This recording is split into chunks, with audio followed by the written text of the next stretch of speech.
So we hit the TNA Bound for Glory. We gave our preview and review. And, Hell in the Cell's coming up, and we want to talk about that. We'll talk about, Ryback and CM Punk and Cena and what we thought about things. And, one thing that I want to point out, and this is actually something that I've wanted to say for a while, is with, pro wrestling, people are like, you are big TNA nut huggers and all this crap. And we believed in TNA. But TNA also proved to be wrong, and as always, nobody can accept the fact that something can happen to where it will change your mind. I can't tell you how many times I get people saying, well, you said this. Well, you said that. Well, I could say that Chris Lieben sucks, but if he went in there and knocked out Anderson Silva, obviously he doesn't suck anymore. You know what I'm saying? So things can change. Yeah, TNA wasn't good at one point, but then they made Austin Aries their champion. That makes their show more watchable, Not everything that we're going to say is always like, well, that's the gospel truth and it's always going to be that way. No. Hence why we watch the WWE. And the main reason that I started watching the WWE again is I realized that mainstream wrestling at some point is going to let you down. It's just the way that they are. It's their mind frame. They just think differently. And they're bound to screw up. They always screw up. Well, who's the guy, though, in my eyes, that actually changed that a little bit? Who's really tried to bring pro wrestling back to the forefront and really cares about the future of the business, and that's CM Punk. I agree. And right now, I definitely tip my hat to the WWE for putting Paul Heyman and CM Punk together. And if you haven't watched CM Punk's DVD, I suggest that you go to your nearest retailer right now and you spend the $24.95 or whatever it is to get the Blu-ray, because it is probably the best documentary that has ever been done on a pro wrestler, and I could even say that it's comparable or maybe better than the Rise and Fall of ECW, because this is just focusing on a single performer. But it really is not even though it's WWE produced, it's definitely not pro WWE, as you'll see when you watch the documentary. Here's my thing about it, though, Bill, and this is what really bothers me, is they openly basically say, we're wrong all the time, and we're too stubborn to realize it, and we have to let stuff get really, really bad before we finally get it. And, I mean, the fact that Michael Hayes had the nerve to say that he would still stand by Bobby Lashley becoming ECW champion just shows the ignorance in the WWE office. Oh, that's completely closed-minded. And one thing that this documentary shows is CM Punk became the performer that he is, became the great wrestler that he is on the indies. And that's what a lot of people don't understand in the WWE office. They think that you're nothing when you come from the indies and that you have to become a great performer and prove yourself and yada, yada, yada. I get that you have to prove yourself, but why does Chris Hero have to go to developmental? Why does Tyler Black have to go to developmental? These guys are well established, and I can understand Tyler Black, but Chris Hero, really, that guy is a world-traveled athlete, and that guy has learned all of the different styles of pro wrestling from across the world. He's been to the Noah Dojo on many occasions. I mean, bringing that guy straight to TV would be nothing but a benefit to your company, and you want to put him down in freaking FCW where 5 people are going to see him on a weekly basis. It's freaking ridiculous. Well, and here's another fun fact also, Bill, is the fact that they've given Chris Hero the name Cassius Ohno, okay? Yeah. And then on the CM Punk DVD, it says Chris Hero. I know. Cassius Ohno. So obviously we know him as Chris Hero. So why on earth are you going to give him the name Cassius Ohno? Another thing, yes, Tyler Black probably could have gone to developmental. His mic skills weren't that good. I understand that. But 2 years? 2 years? And this guy has been in NXT, and I guarantee you the WWE is going to be like, he didn't really come into his own until he went to NXT and he cut his teeth in NXT and really became who he is because of NXT. Seriously, this guy, Tyler Black, Seth Rollins, is better than 85% of that roster. And there's absolutely no reason why this guy is still sitting in developmental. Yep, and Tyler Black was coming into his own at the end of his Ring of Honor run when he was cutting great promos because he was pissed off at the fans. Yep. The most real, genuine promos from the heart are the best ones. Yep. Always. And the last thing that bothered me on the CM Punk DVD was the fact that they made it out like Punk is the only guy that can do this. He's the only guy that can come from the indies and bring his style and win over the fans, and that's it. Like, there are so many guys out there right now in the indies that would wrestle circles around the WWE superstars. So many. Yep. And the fact Daniel Bryan is a perfect example. They wanted to peg Daniel Bryan with no personality, and he's just a wrestler. And all that guy has done is shown personality, been funny. He's had great matches. He's gotten over when they didn't think he was going to get over. And then when he did get over, they wanted to change it. The fact that he was like, okay, you're over with yes, yes, yes, fine. Now I want you to do no, no, no. And he's still getting over. He's getting over looking like a goat-faced psycho that's somewhat playful and retarded. You know, like it's amazing to me how they had no faith in Daniel Bryan, and all he's done is show them that he can be a WWE superstar. Yep, he's proven them wrong in every aspect. Now, I will say, though, Bill, one guy that's really caught my attention that is a WWE homegrown guy is Dolph Ziggler. You betcha, 110%. That guy, every time he wrestles, he wows you. He does something that he hasn't done before. But I think the number one thing that's Dolph Ziggler has shown is just his passion to be great. Absolutely. His passion to want to be the best. And there's not a lot of guys out there that will do that. But he really reminds you of that Mr. Perfect of this time. Yep. You know, and I know a lot of people compare him to Mr. Perfect, but it's really the truth. The guy goes out there and tries to have the best match possible every single night. And this man bumps like a freak. I mean, I guarantee you after some of his matches, the WWE office is like, dude, what are you doing?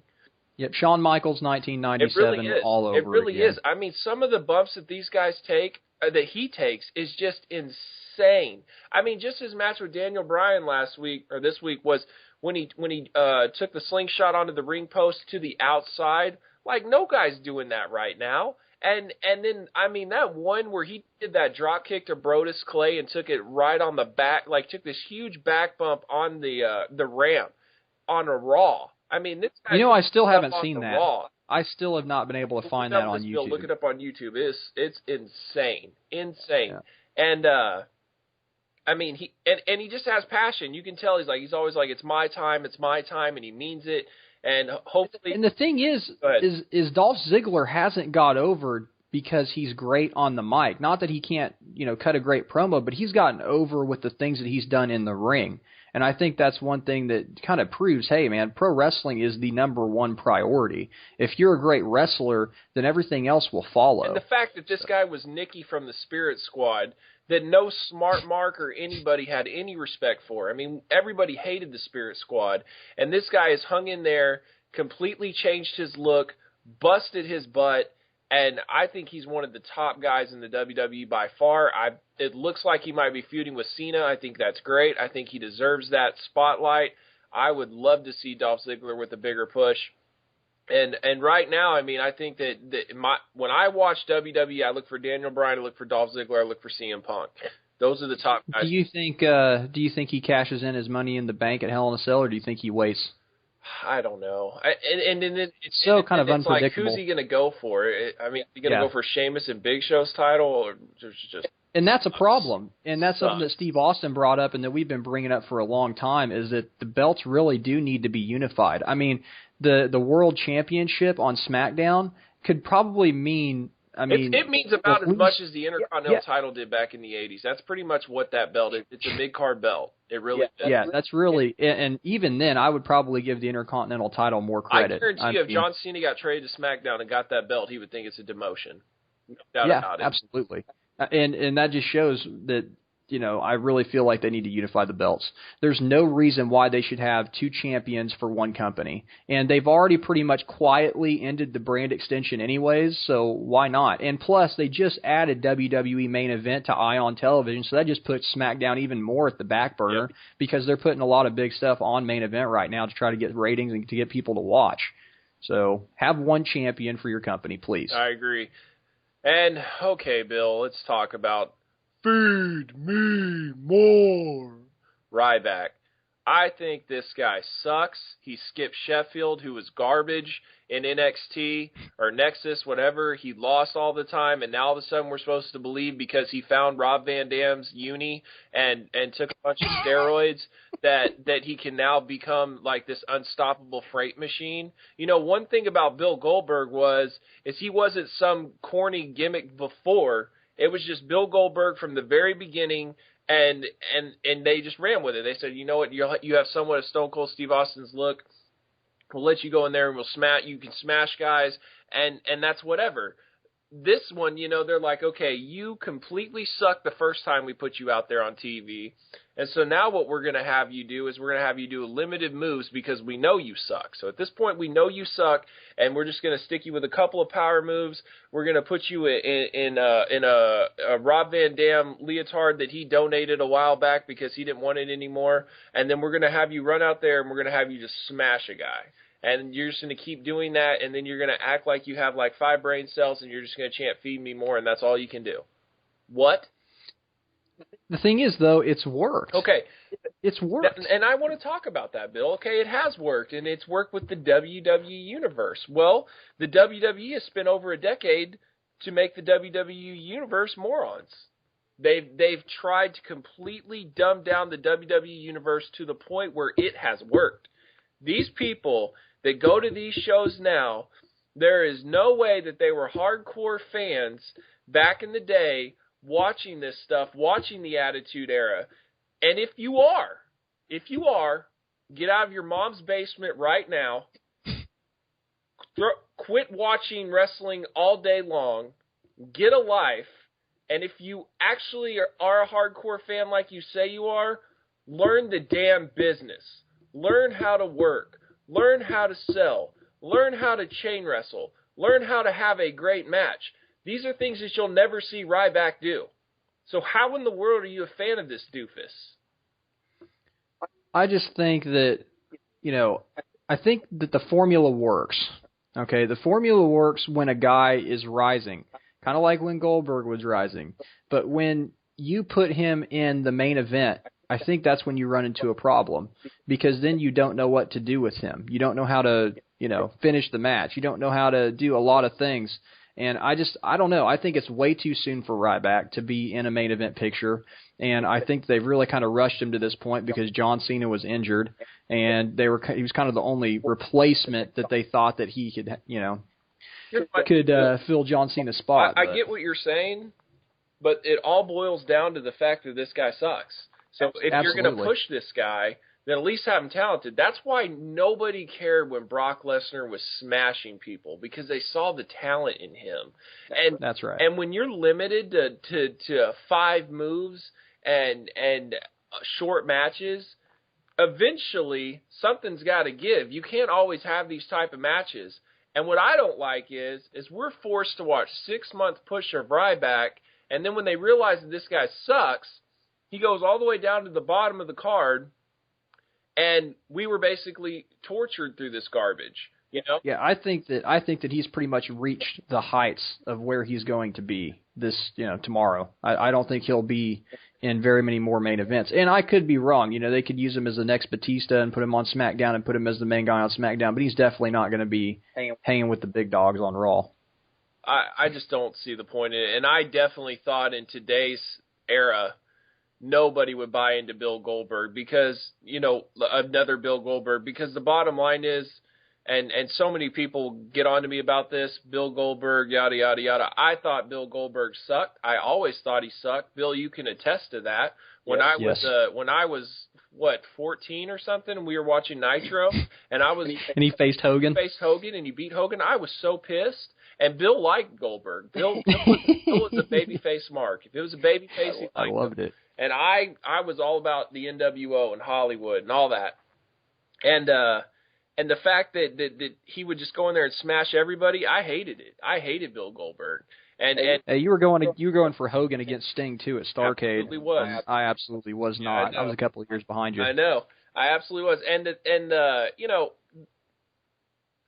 the thing about Goldberg too is this guy was embarrassed to be a part of the business. You know, so many people talk about how great he was and how awesome he was. He was embarrassed to be part of the business. This guy wanted to be a football player. He also only looked out for himself. He never tried to make anybody else look good. He was a selfish worker. He was wild. He was reckless. He hurt a lot of people. He didn't know how to do a lot of moves. He never tried to make himself a better wrestler, even if he did have athletic ability. He's nothing to look up to, and he damn sure isn't a great wrestler. And I have nothing good to say about Bill Goldberg except the fact that the guy was intense, and you know he did draw. No doubt about it, Bill Goldberg drawed. No doubt about it, he did well for his limited skills. I will agree with that. But that's about it. And if you still have your Goldberg T-shirt, go burn it. And what else, Bill? Well, we said we were going to talk about the Hell in a Cell main event. Okay. So what do you think we probably better do that. CM Punk's definitely going to retain. I don't see them having him drop the title at this stage, especially since he's almost at his 1-year mark. WWE 13's release is right around the corner. I see him retaining, and I see him retaining by a desperate fashion, something to where Ryback gets knocked out because he missed Punk with a spear or something, runs into the cage, and then Punk capitalizes for the victory, I don't know. Just something to where CM Punk barely gets out of there with his belt. Yeah. But what I would like to see is something similar to what the Shawn Michaels Undertaker Hell in a Cell was. Big man, little man, and Shawn Michaels still look like $1 million. So yeah, that'll never happen. No, because Ryback doesn't have 1/10 of the talent of the Undertaker right now. Ryback is still young. He's still green. There's no reason why he should be put in this spot. But hopefully Punk can carry him to a good match. At least Punk has some experience in there and can hopefully do some good things with him. Plus, it's a Hell in a Cell, so it doesn't have to be like this athletic, 45-minute match. Oh, I agree. I mean, it definitely is in favor of Ryback being able to look good and still lose. And, who knows what can happen. How do you do that, Doug? I mean, I don't know. Gorilla press slam through the cage and Punk falls out through the bottom maybe or something, something of that nature. Maybe Paul Heyman gets involved in some way and gets Punk out of there by opening the door, or there is no door. But there's got to be some type of crazy, way that they can get Punk to still win, but Ryback just be out on his look. I don't know. I don't like the match, so I'm really not into it, and I just want it over with, and I want Ryback to go away. And then I don't know what they're going to do with Punk after that. What do you think they're going to do with Punk? You think he's a few Ryback more? I think that's dead. I think it's probably dead. How many pay-per-views do they have until Royal Rumble? What, one more? Survivor Series would be Team Ryback versus Team Punk. Yeah. I don't see Punk defending every pay-per-view. And who do you think he's going to lose the belt before the Royal Rumble and not face The Rock and wait till Mania and face The Rock? Because I don't know. I personally think if they're going to do Rock and Cena too, it needs to be at the Royal Rumble and not at WrestleMania. I think that they're way overestimating the fact that that Rock and Cena did well because it was the first time it happened. You do that in a rematch, nobody cares. Because the match isn't amazing. I mean, it was good. It was good for what it was. I have no desire to see them wrestle again. I think that Punk and Rock is the biggest draw for Mania, in my opinion. But if you're going to do it, do at least have Punk and Rock have a match. I think either way, I mean, I would be excited for that no matter what. Royal Rumble, WrestleMania, whatever. I really have no desire to see Rock and Cena, too. If you're going to do it at Royal Rumble. Do not do it at WrestleMania, please. Yeah. And the way that they're saying I don't know. Fingers beat up and stuff, I mean, it seems like they could definitely go that route. I don't know. But do you think when CM Punk drops the title, if he drops it before the Royal Rumble, that gets him more cheered than what he already is? I mean, he's kind of like the Stone Cold Steve Austin heel of 2001. The only difference is that Stone Cold Steve Austin was already kind of reached the pinnacle of his career at that point.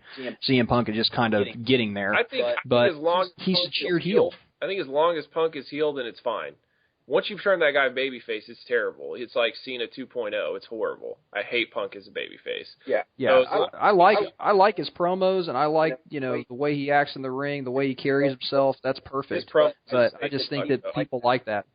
his promos as a face is absolutely dreadful. Like, him as a face was almost like watching John Cena 2.0. It was terrible. Yeah, him and Paul Heyman, though, are just the perfect I group. love it. And the way Paul carries that title is like Lord of the Rings, my precious. I mean, Paul Heyman can do so many just small things that stick out to me so much. And in my opinion, small things get guys over. Like Shawn Michaels chewing gum in The Undertaker's face. At that point, I was just like, wow, he is so fearless. He's just going to chew gum in The Undertaker's face. and just the way that Mr. Perfect knocked the gum out, or just the little small things like that can really get a guy. The stuff that Bobby Heenan did was priceless, Absolutely. dude. So, like, when Paul Heyman just holds the title the way he does, it's hilarious to me, Yep. And I love the fact that Paul Heyman is involved with WWE and it's not Brock Lesnar. I think that's good. I think that's definitely good, and we'll see how things go. I don't know. Did you hear about the Paul Heyman stable? Yeah, that they proposed, like with Antonio Cesaro and CM Punk and who else? Brock. Yeah. I would be all for that. Yeah, I would too. And I think Antonio Cesaro definitely needs a mouthpiece. Yeah. I mean, he's never been incredibly strong on the mic, and that guy is already super powerful and good in the ring. So why they don't let him do that thing where he spins a guy around his shoulders? Yeah, that's one of the most impressive maneuvers that you could ever do, and there's very little danger. I think the WWE universe would just be in awe of that move, and I think it would get him over so fast, And I think that's the biggest problem in today's WWE is guys just aren't allowed to have these great matches that get them over like they were in the Attitude Era. And I think that's the number one biggest difference is in the Attitude Era, guys had these matches that I don't care if you hate that guy or if you love that guy, you have to respect that guy for what he just did in that ring. And those matches aren't there anymore. They're just And to come back to that, too, the maneuver that we were talking about is basically Claudio gets you up in kind of like a torture rack position, and he spins you around like a top while his arms are down and you're still on his shoulders. Yeah. So it's very, very, very impressive. And he's done it with guys that are like 300 pounds. I mean, it's ridiculous. Yeah, so it's not a size thing. He can do it to pretty much anybody, and they don't do it. He's got freakish strength. And they don't do it, and it doesn't make any sense to me, Yeah. So there's definitely things that they're missing the boat on. Like I said, bring in Seth Rollins. Give me a break. His time is now. Half their guys in FCW are better than the roster that they have right now and could actually get over and be the future of their company, but instead they're down there in Florida. It's stupid. They're paying their dues, Bill. Don't even get started. I know. It's like whatever, you could kill yourself on the indies. You could have these unbelievable matches, but if you haven't done it in a WWE program for whatever reason. Did you see the Chris Hero CM Punk highlight? Chris Hero hasn't paid his dues. Are you freaking kidding me? He's worked in PWG, Ring of Honor, Noah, all over the world. And he's not in the WWE right now. And he could cut a better promo than 95% of their roster. I think he's up there with Punk on the mic. I think he's up there with Cena on the mic. I mean, there's not very many people better than Chris Hero. I agree. But, I mean, at least they're pushing Punk. At least they're starting to push Ziggler.